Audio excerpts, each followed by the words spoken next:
Today we're doing something really exciting. We're going to test the maximum speed of the Mini 3 Pro, as well as see when we're going to lose the drone in active track when it's trying to follow the car. We know that the maximum speed of the drone is around 57 kilometers per hour.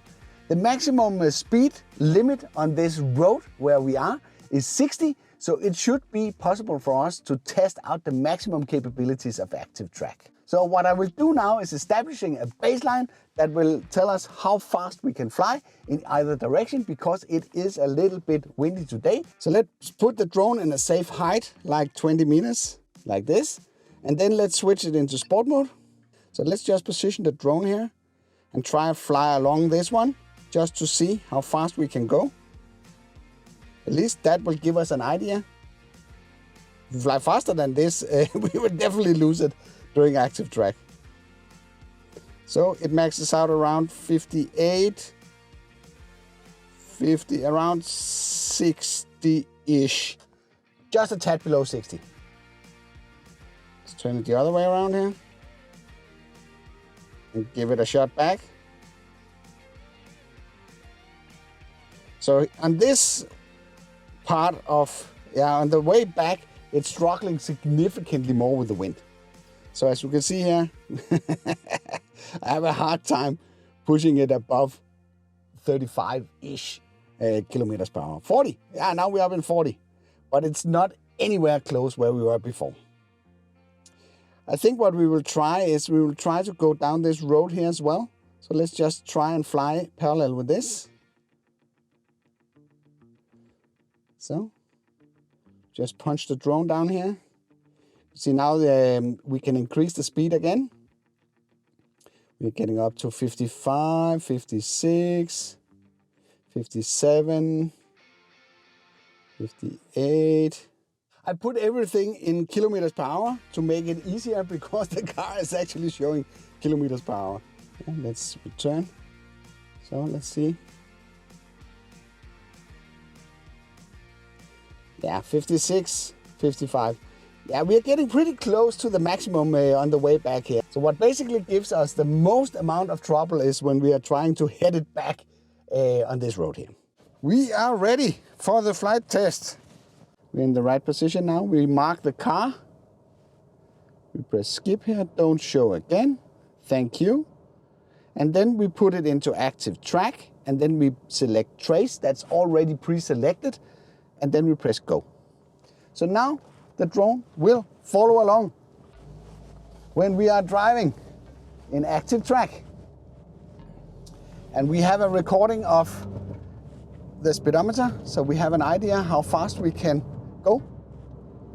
And I can't really look at the remote while I'm doing this, because this is it's against the law. We know that the wind is stronger when we are going in this direction. So let's put it here. So it kind of shifts. So we're going to 60 now, and I'm pretty sure that we will lose it. Then if we go a little bit further down, it's actually keeping up pretty well as far as I can see. So turn it around this small road here.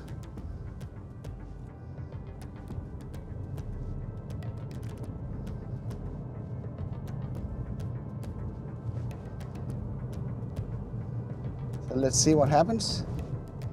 It's trying to keep up.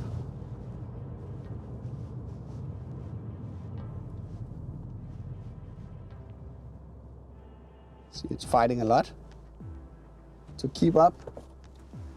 I think for the sake of this house here, I'll put the drone out here somewhere, and I will put it up in 20 meters.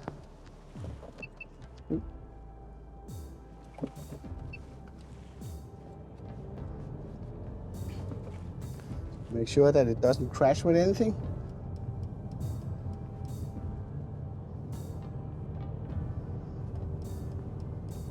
So far it looks nice. We are riding around 40 kilometers an hour. Don't dare to run. Yeah, I don't know.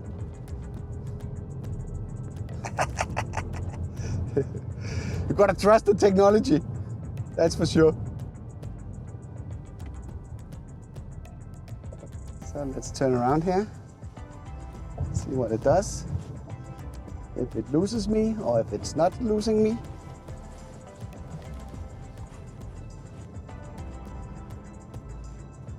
So now it's sitting up there nicely.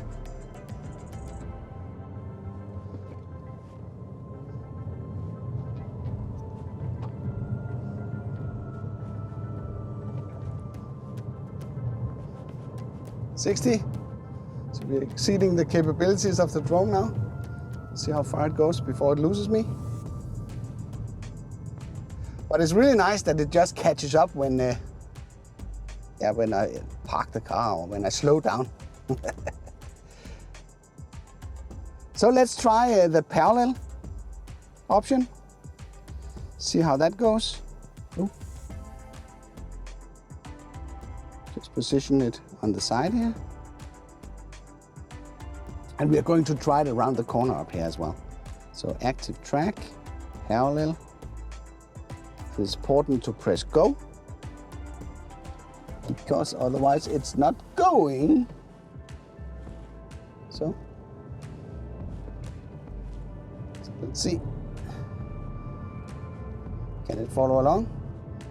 I wouldn't expect it to follow along at 60, but it's lagging a little bit behind, but it's actually keeping up pretty well, around 45.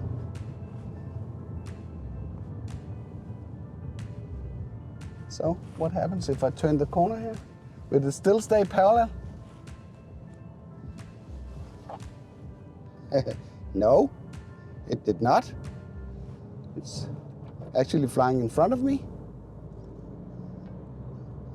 So that was not a parallel flow. So when it can't keep up, it kind of turns around, it yaws around its own axis. So what we can do now is we can, again, we need to take advantage of the battery here that we have. Make sure we are not colliding with anything here. It's nice, no people around, so we can do basically not everything that we want, but we can do a lot. So let's just stop it here again. Go on the side of the car. We can make it a little nicer this time. Go further down here. We can put it maybe a little bit to the front here. Let's just keep an eye out here, like this. Active track, parallel, and then go. And then let's just see what we can do. So we just go to 45-ish. See what's going on. We know that it would struggle. Yeah.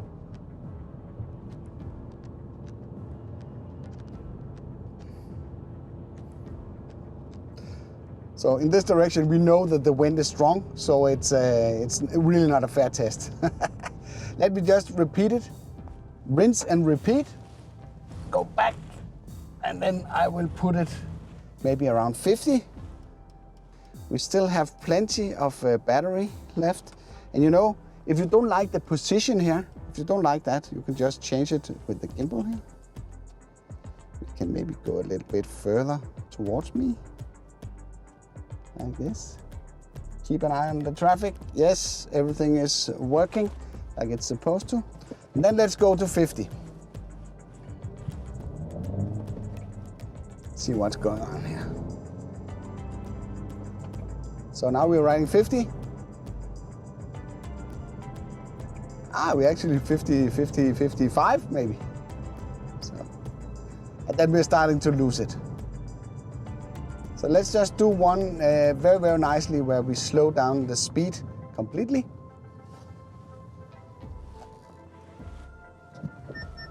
Because this is the only battery I have left. Have you heard that song before?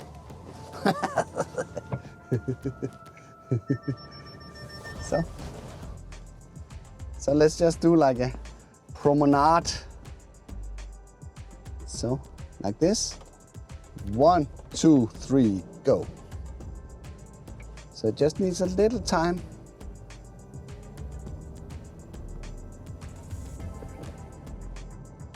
So now we're doing 30, 40,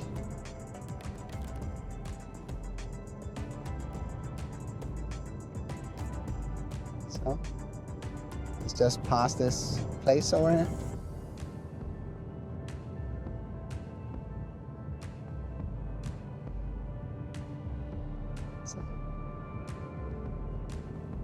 So if we are staying around 40 in the difficult direction, it actually turns out to be working pretty well. That concluded this little unscientific experiment where I was trying to test the max capabilities of the drone as well as active track. And just to make a small conclusion here, of course, it cannot reach the maximum speed of the drone when it's doing active track. It's also highly dependable, which is kind of, maybe logical, that on the wind that it's experiencing when it's flying around. So that's something that you need to take into account. If it's very, very windy, you would not see active track performance that is similar to the maximum capabilities of the drone, which is also reduced by the drone fighting the wind. If you're new around here, I'm Henrik Olsen, and if you like these kinds of hands-on videos, then consider subscribing to the channel. If you liked the video, then feel free to give it a like. If you didn't like it, feel free to press the dislike button twice. Thank you for watching, and I'll be seeing you on the next one.